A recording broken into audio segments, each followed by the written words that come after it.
comme chaque dernier vendredi du mois, nous dressons le grand tableau de bord des marchés dans Smart Bourse avec deux experts invités à mes côtés. Kevin Lenouaille, directeur associé chez Avantgarde Family Office. Bonsoir Kevin. Bonsoir Grégoire. Merci d'être là et merci à Laurent Albi d'être parmi nous également, comme chaque mois, le responsable de Next Momentum et cofondateur également de Caleis 360. Bonsoir Laurent. Bonsoir Grégoire. Votre bilan de ce mois d'avril, alors vous êtes venus chacun avec votre lot de graphiques. Laurent, prenons peut-être le tableau, le scoreboard, on va dire, des grands indices actions pour ce mois d'avril, avec une première leçon. Parmi les grands indices mondiaux, ce sont les émergents qui terminent leader de ce mois d'avril.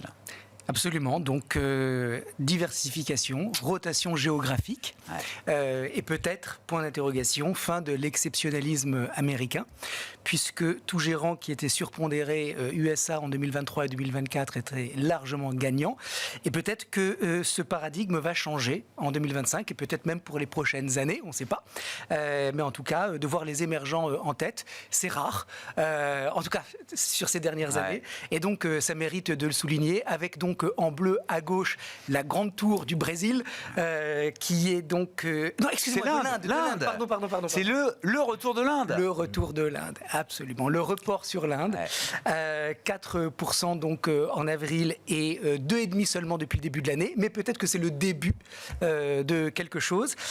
En deuxième position, le Brésil, donc qui est à peine positif, mais bon, par rapport aux États-Unis, c'est une performance. Et puis Shanghai, la Chine, qui résiste bien, qui résiste beaucoup mieux, en tout cas pour le moment.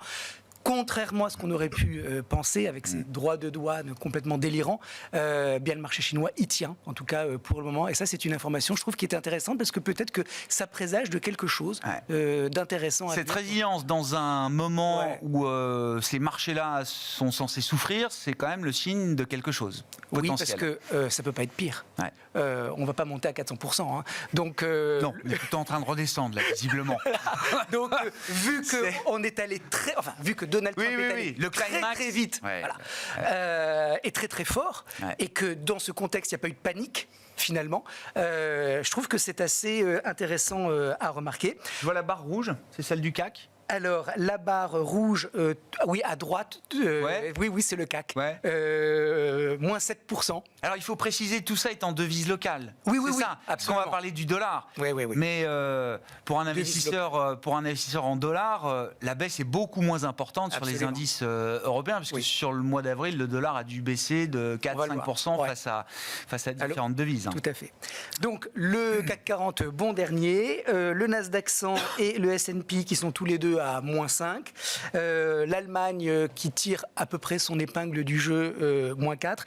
Mais voilà, la question qui se pose, c'est est-ce que avril, c'est le début de quelque chose, autrement dit, une diversification, un rebalancing qui va doucement rentrer dans les portefeuilles en réallocation, ou est-ce qu'on va retrouver, peut-être, j'en sais rien, avec des résultats de GAFAM, on a vu Netflix, super, on voit Google, super. Donc si ça continue, peut-être que finalement les gens vont se dire mais rien n'a changé, ce sont toujours des très très belles boîtes et on retourne dessus. Voilà, donc beaucoup de points d'interrogation en cette fin du mois d'avril. On essaiera d'enlever certains quand même, c'est le but de ce rendez-vous, mais si on reste sur le mois d'avril, une autre manière de regarder les choses avec vous, Laurent, à travers différents actifs. Alors on retrouve le S&P 500, mais on retrouve aussi d'autres, des ratios sectoriels ou même des paires de devises. Pour vous, c'est un mois de risk-off généralisé, toutes classes d'actifs confondues. C'est pas juste les actions. Exactement. Donc le S&P baisse et ce qui est très intéressant, c'est la corrélation positive avec des ratios, comme vous l'avez dit. Alors le premier, c'est la consommation discrétionnaire contre les biens de consommation de base. Évidemment, quand les craintes reviennent, eh bien les staples surperforment. Donc on a le ratio discrétionnaire sur staples qui baisse. La tech contre les utilities, c'est un peu le ratio emblématique, ça baisse. La biotech contre la santé, ça baisse. L'AUD australien contre le yen, ça baisse. Et on voit vraiment à l'écran la corrélation très forte. On doit tourner autour de 0,708, donc vraiment tout ce qui est considéré comme actif cyclique et risqué sont liquidés par rapport aux valeurs refuges. Et on termine avec le high yield américain face au T-Note, qui est lui aussi en baisse. J'ai pas mis le copper contre le gold, mais et c'est exactement la même chose. Alors, ce qu'il faut remarquer, c'est qu'on a déjà deux ratios qui tentent de sortir la tête de l'eau. Ça va être les biotech contre la santé. On voit qu'elles croisent leur moyenne mobile. Et puis le high yield contre le T-Note, qui est souvent à l'avance, qui lui aussi tente de faire sa petite remontada. Donc un mois d'avril affreux. Et peut-être que mai va être plus clément. En tout cas, voilà, on est toujours dans une séquence de risque averse qui, pour le moment, en tout cas, est toujours d'actualité, même si on voit que depuis quelques jours, ça s'améliore un peu. Bon, une manière de regarder les choses, Kevin. Alors, vous êtes venu avec le graphique montrant la prime de risque des actions comparées entre les actions américaines et les actions de la zone euro. Alors, on voit effectivement sur une échelle assez longue. Donc on ne voit pas la date précise du Liberation Day. Alors c'était le 2 avril, mais on a eu une grosse chute du marché le 8 avril et toute une partie de la journée du 9 avril également, jusqu'à ce que Donald Trump suspende assez vite pour 90 jours les tarifs dits réciproques. Mais on voit bien cette remontée de la prime de risque des actions américaines en l'occurrence et des actions européennes également. Absolument, absolument. On est dans un moment globalement. C'est une autre manière de voir la valorisation, parce que je radote beaucoup ici avec toujours la même valorisation en PER forward. C'est une autre manière de la voir que je trouve effectivement très intéressante, parce que on est dans un moment effectivement qui est, ça a parfaitement été dit, très crispant, très risk-off. Mais de ce point de vue-là, on le comprend d'autant mieux à la lumière du prix que l'on payait les actifs risqués jusque-là. Et ça, c'est vraiment fondamental, parce que ça faisait des mois effectivement que l'on disait globalement que le marché n'était pas abordable, et d'autant plus aux États-Unis. On peut faire un vrai différentiel. En Europe, on y reviendra, le point était bien meilleur, mais déjà minoré par rapport à son historique. Mais aux États-Unis, on le voit, on était clairement sur un point bas historique. Et ce qui est prime de risque négative. Négative, absolument. Aucune prime offerte pour détenir des actions américaines. Il y a deux conjonctions à cela qui sont intéressantes. C'est le taux, effectivement. Quand on parle de prime de risque, on peut peut-être le rappeler. On a ce différentiel entre la cherté du marché pris en PER, en inverse du PER, et le taux à long terme. Et donc là, on prend un 10 ans de référence, en tout cas, c'est le graphique ici que j'ai dessiné. Ce qui est très intéressant, c'est qu'au moment où ce graphique, justement, est sur le bottom, on a un taux réel, notamment américain, qui est déjà, qui est certes positif, mais qui n'est absolument pas intéressant. Et donc, en fait, on a une conjonction de deux éléments qui sont particulièrement forts, inédits, on le voit à l'écran. Ce sont des taux réels qui sont positifs certes, mais qui ne sont pas du tout attrayants, et derrière des PER qui, là on le disait, pour reprendre le S&P 500 dont on parlait tout à l'heure, PER forward 26 fois avant la chute, on est passé à 21 fois avant Liberations Day, on a vu 18 fois effectivement au plus bas du bottom justement. Enfin, bottom. C'est l'autre question. C'est la question. Si on reste en relatif, pardon Grégoire, ce qui est aussi intéressant, c'est que les conditions de marché, mais ça on se l'a déjà dit avec d'autres éléments, ne sont pas les mêmes pour Donald Trump que celles de 2016-2018. C'est-à-dire qu'effectivement, on sait très bien aujourd'hui que la véhémence de Donald Trump, elle s'appuie notamment sur des éléments passés, voire des éléments bien plus historiques. Certains sont remontés jusqu'à Nixon, j'en douterais, pourquoi pas. Mais surtout, les conditions de marché dans lesquelles Trump veut jouer, si vous me permettez l'expression, ne sont absolument pas les mêmes. Et ça explique globalement, et c'est la discussion qu'on avait avec Laurent en introduction, on n'a pas aujourd'hui cette matérialisation du bottom parce que globalement, on ne sait pas où on peut aller. Les conditions de marché sont beaucoup moins limpides qu'elles ne pouvaient l'être il y a 10 ans. Il a payé au plus haut, quoi. Absolument. Il est rentré au plus haut et au plus cher du marché américain. C'est le seul élément Nixon que je vois de la même manière. C'est-à-dire, je suis capable de mettre un grand coup de pied dans la fourmilière. Mais je crois que le Wall Street Journal le ramène à Mitterrand ces dernières heures. Je ne sais pas si vous avez j'ai pas vu ça, non. Le moment Mitterrand, soi-disant, de Donald Trump. Ah oui, c'est vrai. Il faut sortir justement de cette aberration politique et on revient finalement à quelque chose qui est très modéré. De plus raisonnable. On en reparle le mois prochain. Un peu. Oui, non, mais je pense qu'on va en reparler pendant 1360 jours. C'est le nombre de jours qui reste avant la fin de la seconde mandature de Donald Trump. Vous appelez ça, vous, la grande déflagration sur les actions US. Oui. C'est le graphique aussi que vous présentez, Laurent. Oui, alors la grande déflagration, c'est vraiment à partir du 2 avril, parce que les marchés baissent à partir du 19 février. Le point haut, c'est le 19, c'est ça. Mais le 2 avril, il se passe quelque chose où tout d'un coup, il y a un mouvement je dirais pas de panique, mais en tout cas, on passe c'était relativement construit dans la baisse, et à partir du 2, ça part, ça lâche. Exactement. Et donc, c'est la grande déflagration du mois d'avril sur les marchés actions américains. Alors, ce graphique, il est extrêmement intéressant et malheureusement, il est assez compliqué à expliquer, mais je vais essayer de le faire quand même. En violet, vous avez le S&P Equally Weighted. Voilà. D'accord. Donc, lui, il a baissé de 20% du point haut au point bas, et là, il est à peu près à moins 10%. Ce qui est intéressant, c'est la courbe noire. Parce que cette courbe noire, ça va être la ligne des... c'est la courbe... Je la vois pas bien, la courbe noire. Moi, je vois du vert, du rouge et oui, du bah, violet. au-dessus. Alors, oui, mais la courbe... Enfin... non, elle est noire, Grégoire. Vous avez du rouge, du vert, et puis la noire. D'accord. Une ligne noire. Ok. La plus foncée, on va Voilà, dire. la plus foncée. La plus foncée. Alors, Je passe chez cette l'ophtalmo ligne, juste qu'est-ce que après. c'est ? Cette ligne, on va prendre toutes les actions du New York Stock Exchange, du Nasdaq et de l'American Stock Exchange. Donc les 3 bourses américaines. D'accord. Et toutes les semaines, on va compter les actions qui font des nouveaux plus hauts annuels et on va retrancher les actions qui font des plus bas annuels. Et qu'est-ce qu'on voit ? On voit que cette courbe, elle est très corrélée au S&P équipondéré. Là où ça devient intéressant, c'est que cette courbe noire en bas à droite, elle est en chute libre. Oui. Et pour que le marché reparte, quand je dis que le marché reparte, c'est un nouveau bull market. Il faut que cette courbe, déjà, elle se redresse. Et le premier signal, c'est quand elle croise sa moyenne mobile à 10 semaines, qui est en vert. Et on est très loin de cette configuration. Donc, peut-être que je me plante complètement et que le bottom du 9 avril, c'est le vrai bottom. Pour l'instant, on n'a pas refait le point bas du 9. Pour le moment, on n'a pas refait le point bas du 9. Et peut-être que c'est le vrai point bas. Mais en tout cas, de ce point de vue-là, on n'a pas les infos pour pouvoir dire revenez, payez maintenant, parce que ça y est, on l'a fait et on a devant nous une nouvelle... Un boulevard. Un nouveau bull market, primary bull market dans un bull market séculier, mais on n'a pas encore ça. Donc, c'est quoi le message de ce chart ?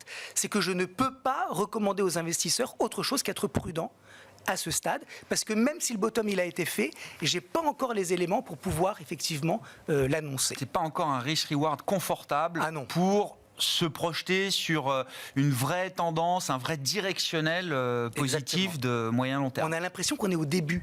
Alors, peut-être qu'on n'y est pas, hein, encore une fois, mais ce chart, il est intéressant parce qu'il incite forcément à la mesure, parce que je commence à voir ici et là des annonces de bottom. Après, pourquoi pas ? Moi, il y a quand même quelque chose, je fais une petite digression. Cette journée du 9 avril, elle est quand même exceptionnelle. Bon, un Nasdaq à 12%, je ne sais pas quand est-ce que c'est arrivé, mais ça a dû arriver 2 ou 3 fois. Bon. Normalement, ce genre de séance, c'est des rampes de lancement qui sont capables d'envoyer les marchés sur Mars. Ça n'a pas été suivi. Ouais. Ça n'a pas été suivi. Et là, on a eu cette journée, et puis derrière, c'était dur, c'était poussif. Alors là, ça repart, mais normalement, c'est quelque chose qui doit générer un véritable engouement, et ça a été un peu une journée, une séance. Alors peut-être que ça va arriver maintenant, pourquoi pas, mais voilà, on est vraiment dans le gris, on est vraiment dans le brouillard, quoi. Bon, et puis c'est vrai qu'avec ce rebond post-Liberation Day, même si c'est un rebond qui n'a pas été très dynamique, comme vous dites, Laurent, par la suite, le S&P perd à peine 10% par rapport à son sommet. Hein. Je veux dire, pour l'instant, on est loin d'être... On a flirté avec des drawdowns plus élevés, hein, mais là, on est revenu à... grosso modo, moins de 10% de baisse pour le S&P 500 par rapport à son sommet de février. Absolument. L'autre événement majeur, Kevin, je vous repasse la parole, de ce mois d'avril, et même depuis l'arrivée de Trump à la Maison-Blanche, c'est ce phénomène de dépréciation du dollar qui s'est accéléré encore au mois d'avril, avec ses revirements sur la politique tarifaire et l'idée qu'une perte de confiance s'est installée entre Donald Trump et les marchés. Le dollar étant effectivement le réceptacle de cette perte de confiance. Extrêmement représentatif. Et pour faire une digression sur ce qui vient d'être dit, ce que je trouve extrêmement intéressant, on revient au dollar là-dessus, c'est que le moment de Liberations Day, il a répondu à quelques questions macro-mico qu'on peut se poser sur les plateaux. Ce qu'il a mis en exergue surtout, et ça montre le dollar, c'est l'aspect psychologique de la décision, en réalité. La seule réponse qu'on a eue là où on a été libéré, c'est qu'on est maintenant convaincu que le Trump 2016-2020 n'a rien à voir avec celui d'aujourd'hui, et surtout que sa capacité de nuisance potentielle est bien plus importante. Et donc on a lâché les chevaux, entre guillemets, psychologiques psychologique. On l'a vu Et sur donc, la c'est la Fed vraie aussi. différenciation. Sur la Et c'est la Fed, clé. il n'arrête pas de taper sur Powell pour finalement dire qu'il ne cherchera absolument pas à le virer avant la fin de son mandat en mai 2026. En 24 heures. Mais voilà, le mal est fait, et 2, la capacité de nuisance, elle reste là. Exactement, et ça fait partie du graphe. En fait, le point sur la Fed, il est, de mon point de vue, quasiment plus dangereux que les droits de douane, qui nous donnent un niveau de taux absolu, enfin un niveau absolu, qui peut répondre à des questions, mais qui pourrait être revu à la baisse. S'il va au bout de la démarche, s'il allait au bout de la démarche sur Jay Powell, les dégâts seraient, la déflagration pourrait être d'autant plus importante. Et c'est ce que le dollar montre, parce que lui ne se reprend pas du tout, là où on peut effectivement considérer qu'à minima sur le S&P 500, on a repris la moitié de la baisse. Bon, je viens maintenant au dollar. Pardon, non, mais allez-y, mais c'est... Ce qui est intéressant sur le dollar, effectivement, c'est qu'on aurait pu intituler ce graphique Trump et le désamour du dollar. Je t'aime, moi non plus. A priori, effectivement, ce qui est important de considérer, c'est que déjà le premier mandat de Donald Trump, vous connaissez notre appétence historique, avait conduit exactement dans les mêmes amplitudes et dans le même désamour de la part du dollar. Mais effectivement, la reconstruction qui s'est faite depuis ce moment-là, elle nous montre une chose assez importante, c'est que le niveau aujourd'hui sur lequel nous sommes laisse à la baisse encore beaucoup, et surtout qu'on rentre aujourd'hui dans une zone qui n'a plus rien à voir. On est avec le Forex, il faut toujours le rappeler, sur un actif qui est vivant de ce point de vue-là. Et il met ici en exergue, alors effectivement, des baisses qui sont très marquées pour les investisseurs européens, j'y reviens dès après, mais déjà sur les niveaux, on sent bien que c'est la psychologie qui a pris le relais, et attention effectivement à la perte de confiance à l'international, puisque le dollar aujourd'hui, de mon point de vue, est de moins en moins crédible, effectivement, pour les partenaires internationaux. Pour revenir sur les portefeuilles, et c'est sûrement là-dessus effectivement qu'on peut encore discuter, il est clair qu'aujourd'hui, pour un investisseur européen, la peine est d'autant plus lourde parce que ce qu'évoque Laurent tout à l'heure en termes de performance ne tient pas compte des effets de devise. On est quasiment à moins 17, moins 18 sur le S&P 500 en euros depuis le début de l'année. l'année. On a passé allègrement les moins 25. C'est ça. Allègrement les moins 25. Donc de ce point de vue-là, effectivement, il faut l'avoir en tête. Ce que j'aime toujours à repréciser ici, pour revenir peut-être sur la partie gestion privée qui est la nôtre, c'est de se dire encore une fois que le Forex est un actif qui est vivant, certes, mais ce n'est pas le point de départ d'une allocation d'actifs ou de notre point de vue d'une décision d'investissement. Ce sur quoi on investit pour nos clients, ça reste des titres, des actifs, de la comptabilité, si je peux me permettre l'expression. Et donc dans ce cadre-là, sauf à considérer effectivement des actifs émergents ou hors devise dure, je le précise bien, effectivement, là aujourd'hui on a un vrai travail pédagogique auprès de nos clients qui est de leur dire le point d'entrée sur les actifs dollars était parfois du 1,04 l'année dernière ou du 1,12 il y a encore quelques mois. Là il y a une peine qui est très forte, n'oublions pas.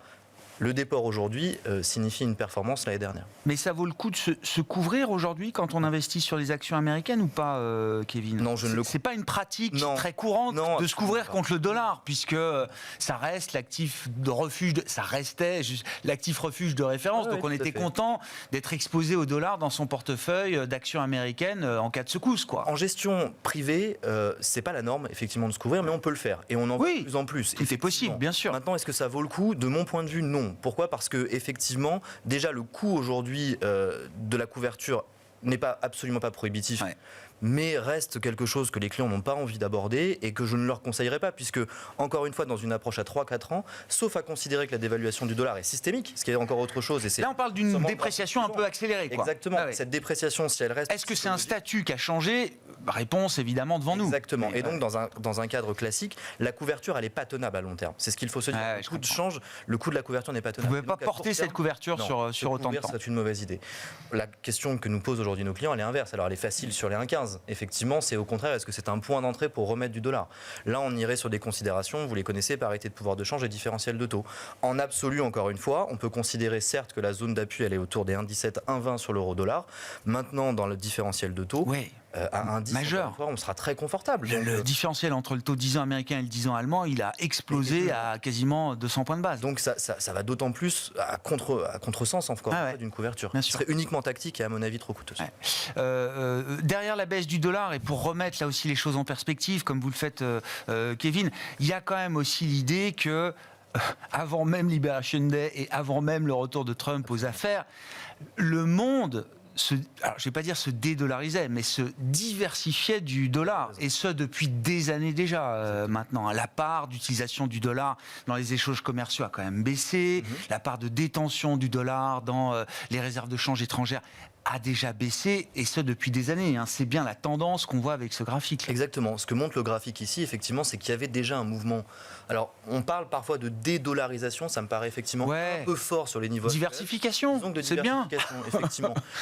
Est-ce que c'est totalement aberrant? Absolument pas, parce qu'encore une fois, à côté de la dédollarisation, le terme qui revient beaucoup chez nous, c'est celui de régionalisation. Vous savez, cet abandon d'une société, enfin d'une économie mondialisée à tout va, mais mondialisée voulait dire en fait américanisée.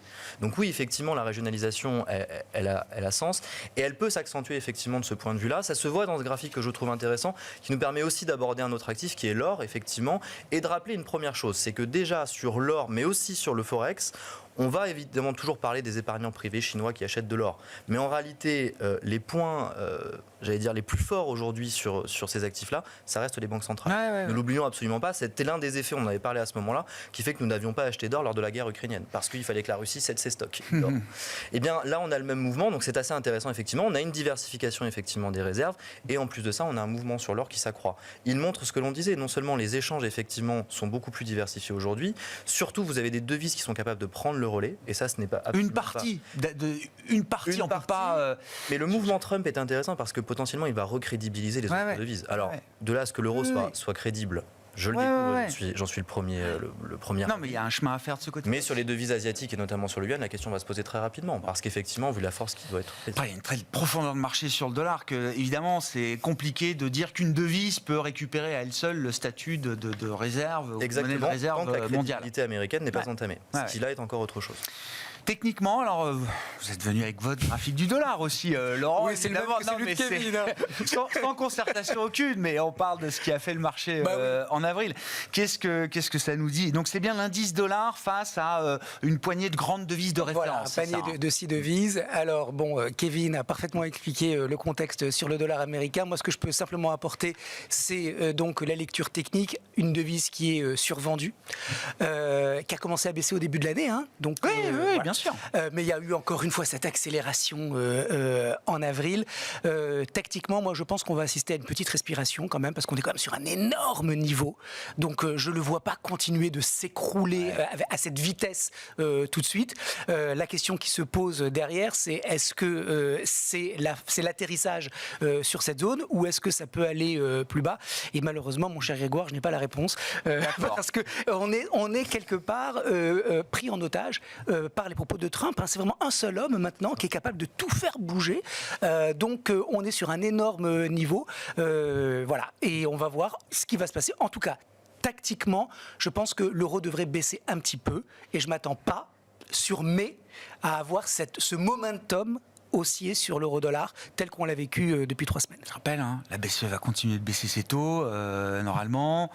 La reprise économique en Europe, elle ne s'annonce pas non plus flambarde pour les 6-9 mois qui viennent. On verra ensuite le régime de croissance qu'on peut avoir en 2026. Mais c'est pas... Oui, mais là, encore une fois, ce qui se passe en ce moment, c'est vraiment la défiance vis-à-vis des États-Unis à cause de Trump. C'est de la prime de risque. Oui. C'est vraiment ça. Voilà, c'est un nouvel univers, quoi. Et donc, vous avez tout à fait raison de dire ça, mais il suffit qu'il y ait encore des annonces qui soient maladroites, et ça peut continuer de reconsidérer le dollar, même si, encore une fois, je ne pense pas qu'on soit à la veille de quelque chose, d'un tremblement de terre. C'est encore conjoncturel. Mais enfin bon, peut-être que je me trompe, et peut-être que comme le quelque chose de Kevin, beaucoup plus profond est en train de se passer. De premier mandat de Trump, on a eu alors cette anticipation qui porte le dollar jusqu'au moment de son élection, et puis après un gros retracement effectivement du dollar pendant une paire d'années au moins. Je ne sais pas d'ailleurs si vous avez vu ce graphique là, comme le marché trade sur des tweets ou des posts de réseaux sociaux ou des déclarations à l'emporte-pièce ou entre deux portes, au pied d'un hélicoptère, etc. C'est comme ça que le marché fonctionne aujourd'hui. Donc ils ont regardé. Plus Scott Bessent parle, plus le marché a de chances d'être dans le vert sur la journée, plus les propos rapportés sont ceux de Howard Lutnick, le secrétaire au commerce, ou Peter Navarro, le conseiller personnel de Donald Trump au commerce, plus les journées sont rouges. C'est intéressant. Ouais. Heureusement que on voit qui est market friendly et qui ne l'est pas dans l'administration Trump et dans son entourage. Si on dit un mot des entreprises aussi dans le contexte quand même, Kevin, alors vous avez un graphique qui nous montre là aussi sur longue période la décomposition de la croissance des bénéfices par action. Donc là, on est sur l'univers des actions européennes. Mais avant cela, qu'est-ce que vous retenez un peu des premières indications, des premières entreprises un peu baromètres qui ont pu publier leur chiffre d'activité et ou leurs résultats là, sur ce premier trimestre? Je dirais 3 éléments, si on devait les citer. Le premier, effectivement, c'est que pour l'instant, les publications se passent plutôt bien. Ça a été dit tout à l'heure par Pauline et je crois également par Laurent. Dans ce cadre-là, on a globalement déjà des niveaux qui sont contraints sur les volumes, mais qui ne sont pas dus à l'élément de commerce. Ah bah non. Et ça, c'est la transition vers le deuxième élément, effectivement, c'est qu'il ne faudrait pas surinterpréter les choses. Ça, ce sont les 2 premiers points. L'autre point qui me paraît très intéressant, c'est que par contre, dans les discours de management, là, on a une imbrication qui est très forte, effectivement, et une prudence qui est d'autant plus marquée. On évoquait ensemble 2 sujets. On peut prendre 2 sujets qui n'ont rien à voir, on va le dire ainsi. Si on regarde aujourd'hui Pepsi aux États-Unis, la publication a été médiocre. On va s'arrêter sur ce terme-là.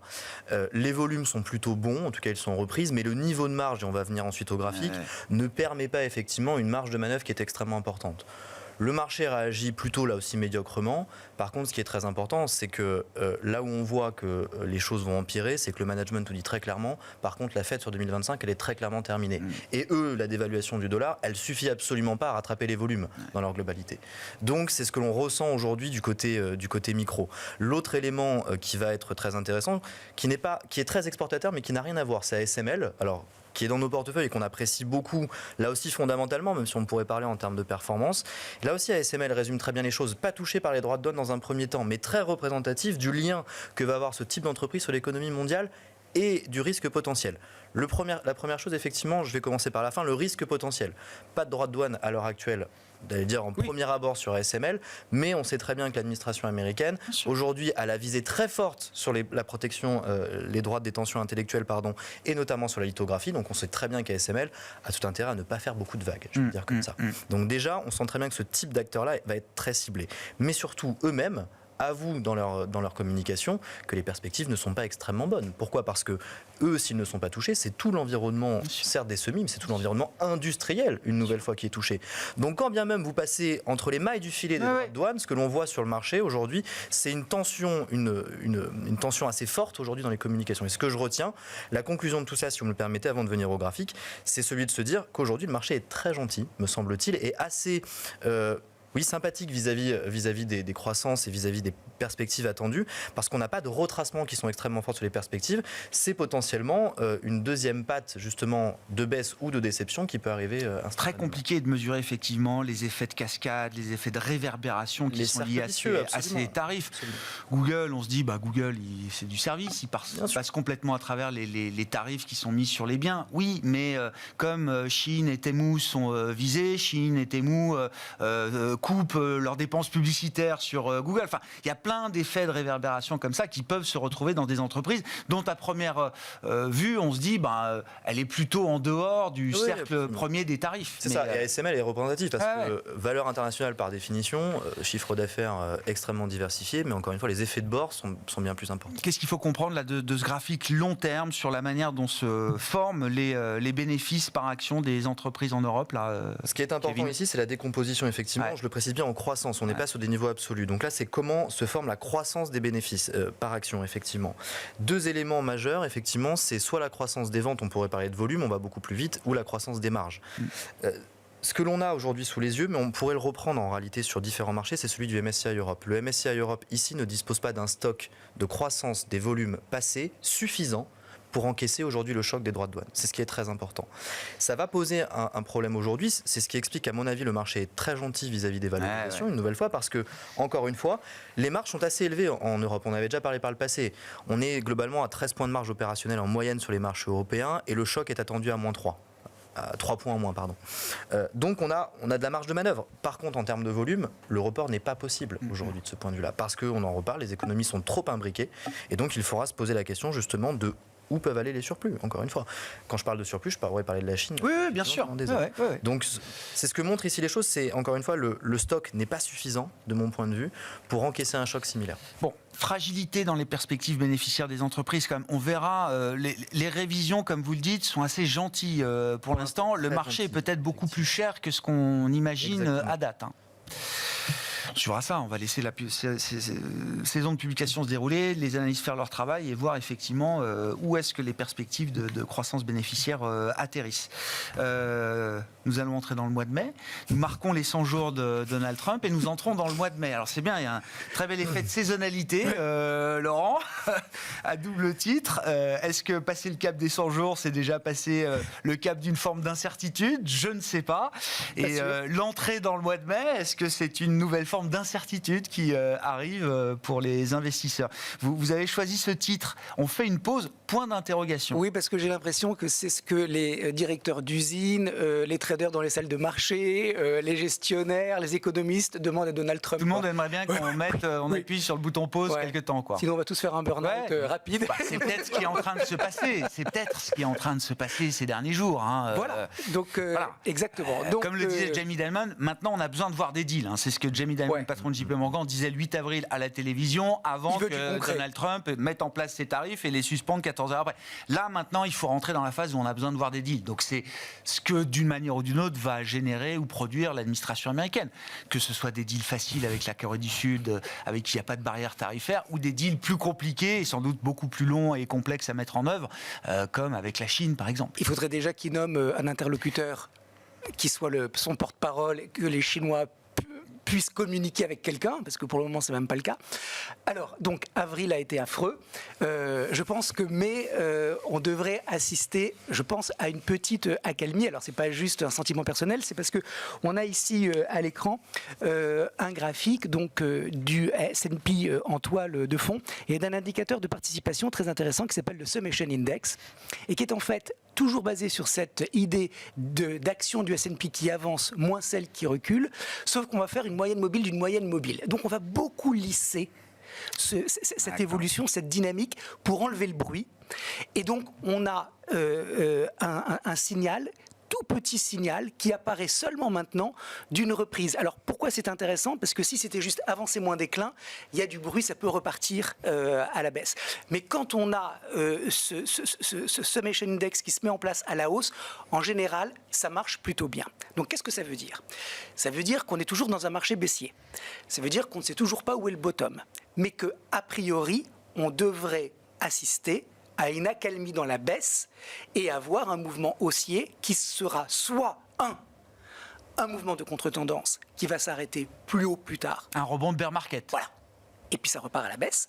Soit effectivement, on le tient, notre bottom, sauf que encore une fois, on peut le savoir qu'a posteriori. C'est comme une capitulation. On sait que c'est un sell-off quand le sell-off il a eu lieu.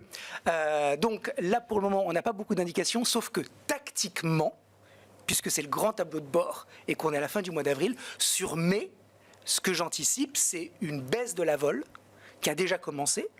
Ça devrait continuer. On devrait a priori avoir au moins une stabilisation, pas forcément un rebond exceptionnel, mais au moins une stabilisation. Et après, il faut lui donner le temps à Donald de mettre en place son arsenal pour discuter avec les Chinois, avec tout le monde.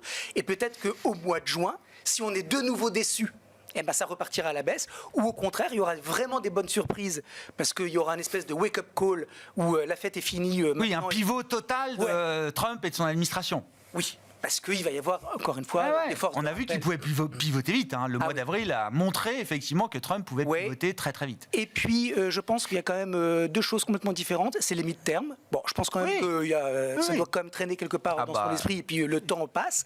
Et puis, il y a quand même ces droits de douane délirants sur les produits chinois. Concrètement, ça va poser des problèmes de logistique sur l'été, sur l'hiver. Enfin bon, donc qu'est-ce qui va se passer? Bon, donc il y a un moment, il faut que... Le patron de Walmart lui a expliqué que pour avoir des jouets au pied du sapin à Noël dans les foyers américains, c'est maintenant que ça se joue. C'est 6 semaines pour faire le trajet entre Shanghai et Los Angeles. Donc voilà. Ça se prépare aujourd'hui. Ma question étant, est-ce qu'on peut imaginer un vrai redémarrage de long terme, comme vous dites, la reprise d'une tendance haussière de long terme, Laurent, sans être passé par une phase de capitulation. Vous disiez vous-même tout à l'heure, j'ai pas le signal d'une capitulation, et on en discutait avant l'émission. Vous me disiez, alors qu'en mars 2020, Covid, Oui, je c'était l'avais. clair. Oui. Mais On compare beaucoup Trump au Covid. oui. Et oui, mais c'est pas exactement la même chose parce que quand le Covid était terminé, il était terminé. Voilà. Alors que là, C'est pas la même c'est pas exactement incertitude. la même C'est certitude. pas la même incertitude. Non, pour répondre à votre question, moi, ce qu'on voit sur ce graphique, en tout cas, c'est, vous savez, il y a ce dicton de Wall Street, the market is climbing its wall of worry. Ouais. C'est-à-dire, le marché escalade son mur d'incertitude. Ça veut dire qu'en fait, ce qu'on pourrait dire, c'est qu'en cette fin avril, les pires nouvelles sont pricées. Oui. On a eu le pire des droits de douane le 8 avril, Voilà. avec le maximum de ce qu'on pouvait appliquer au reste du monde, suspendu Exactement. 14 heures après. Donc le marché pense, à tort ou à raison, que le pire est peut-être derrière nous. Donc si il escalade son mur d'inquiétude, ça veut dire quoi? Qu'il a des espoirs, des espérances. Sur quoi? 1. La Fed. Juin. Maintenant, on sait que le marché se plante souvent. Mais peut-être que c'est en train d'être repricé, comme quoi Jérôme Powell, avec des risques de récession, je ne sais pas, va finalement baisser de 25 BP. Deuxièmement, peut-être qu'il y a des espoirs sur les résultats. On a vu Netflix, on a vu Google, peut-être que Apple, Microsoft, Amazon, tout cela Encore vont une finalement... fois, premier trimestre, hein. Oui, Avant tarif. avant. Oui. Non. Mais bon, on voit quand même que le marché réagit positivement à Google. Il ne vrai. dit pas premier trimestre, avant C'est des tarif, titres qui ont donc ça n'a baissé. pas C'est des d'importance. titres qui ont baissé, qui ont anticipé aussi beaucoup de choses. Déjà. Exactement. Donc il y a les tarifs, et puis il y a les tarifs, donc cette espérance que effectivement il va y avoir une espèce de retour à la raison et que cette séquence qui a de moins en moins de sens et pour les États-Unis et pour les Chinois, mais surtout pour les consommateurs américains, moi je pense, finalement, ça va forcer Donald Trump à mettre un petit peu d'eau dans son vin. Et donc, pour conclure, beaucoup trop tôt pour savoir si c'est effectivement une hausse durable ou un simple rebond, mais étant plutôt parano et pessimiste par nature, surtout dans C'est la- bien, dans c'est la bien de séquence- dire d'où vous parlez, Laurent. moi, je pense qu'il vaut mieux tabler sur un rebond. Ouais, Nakalny, quoi. Voilà, de bear market rally, D'accord. parce qu'on n'a pas encore on n'a pas de news pour savoir si Il vraiment nous ça reste va assez durer. peu de temps, il y a encore beaucoup de graphiques, je suis pas sûr qu'on puisse tous les passer, mais je voulais qu'on dise un mot du marché du crédit avec vous, Kevin, les obligations d'entreprise. Là aussi, souvent un indicateur avancé des tensions, du cycle économique également, et de ce vers quoi on se dirige. Que nous disent ces marchés-là? Ils nous disent plusieurs choses. Ils nous disent des tensions, certes, on le voit. Le marché était déprimé en termes de spread, déprimé en ce sens qu'il n'y avait pas d'opportunité Oui, d'achat. On se l'était largement c'est ça. dit. Des Pas dans spreads votre sens. quasi Oui, serrés absolument. au niveau historiquement bas, quoi. Quand on regarde, vous avez ici les deux spreads, spread dollar, spread euro. Je le précise bien, all corporate. Donc on n'a pas de différenciation à D'accord. yield investment grade. Mais ce qui est effectivement intéressant, c'est qu'il y a encore quelques temps, on se disait il n'y a rien à faire, Ouais. si je vais le dire ainsi, ou ne faites plus rien parce qu'en fait les portefeuilles étaient déjà gorgés d'obligataires. Ce que dit le graphique ici, effectivement, c'est qu'on a un premier point de tension qui n'est pas inintéressant. On a recommencé parfois certains achats, effectivement. Donc oui, le marché obligataire montre une certaine crispation effectivement face à ce qui se passe. Ça c'est le premier élément, mais c'est uniquement le spread ici de taux par rapport à la référence. Il y a un deuxième élément qui est intéressant, qui n'est pas montré en fait ici par ce graphique, pour aller vite parce que je vois que le temps est compté. C'est le spread d'achat, le spread bid-ask. Ouais. On est sur des marchés gré à gré. Ce que l'on a vu, on l'a constaté dans nos portefeuilles, même en investment grade, ce qui est assez rare pour le coup, c'est des écartements de bid-ask qui étaient malgré tout pas l'offre du et la ceux du demande. Covid, exactement. Ouais. Vous avez un prix d'achat et face à un prix de vente qui normalement évolue dans une zone qui est comprise entre 10 et 30 points de base pour du crossover, c'est-à-dire du triple BW. Normalement, c'est la norme. On est monté jusqu'à 80 sur des papiers avec 200 millions d'euros d'émissions, je le précise bien. Donc on ne parle pas non plus d'illiquide total. Ouais. Mais on a vu effectivement une crispation. Ça montre deux choses. Ça montre pas que le marché était vendeur. Ça montre qu'on a simplement pas de liquidité. Ouais, c'est ça, c'est tout à fait différent. C'est-à-dire qu'on a vu un gel Une effectivement. liquidité qui s'assèche. Exactement. Et à mesure que l'on descendait dans la notation de crédit, c'est particulièrement vrai sur le yield américain, on avait des spreads de taux qui dépassaient les 100 points de base cette fois-ci. Et donc ça, pour le coup, ça montre effectivement que le marché commence à se regarder en chien de faïence. Ouais. Les deux éléments, encore une fois, c'est l'opportunité d'achat ou surtout se considérer que les investisseurs qui ont le papier aujourd'hui ne veulent pas le lâcher. Et c'est à mon avis la deuxième hypothèse qui tient. Ouais. Ce qui fait qu'on ne panique pas. Ouais. Bon, et puis sur le primaire, effectivement, alors les les deals ont pu revenir un petit peu, mais c'est vrai qu'on n'a pas eu encore de vrais gros jumbo deals qui permettent de refixer une référence, un benchmark exactement. Pour des émetteurs à yield. Et le mur de refinancement arrive là. Oui. Et généralement, les corporates aiment bien anticiper les murs de refinancement plutôt que de se retrouver au pied du mur, en l'occurrence. Il va falloir choisir, Laurent. Non, mais le thème, c'est rester défensif. Voilà, alors. C'est ce que j'ai compris, dans un possible rebond de bear market au mois de mai. Oui. Comment ça peut se jouer sur le stock 600 là, en Europe? Alors, vous avez une série de secteurs défensifs. Oui, ce que je voulais montrer, c'est qu'en avril, sur le stock 600, c'est que les défensifs qui ont surperformé. Mais ce qui est beaucoup plus intéressant, c'est quand on regarde les graphiques, on voit les ratios de force relative qui sont dans des mouvements haussiers très forts.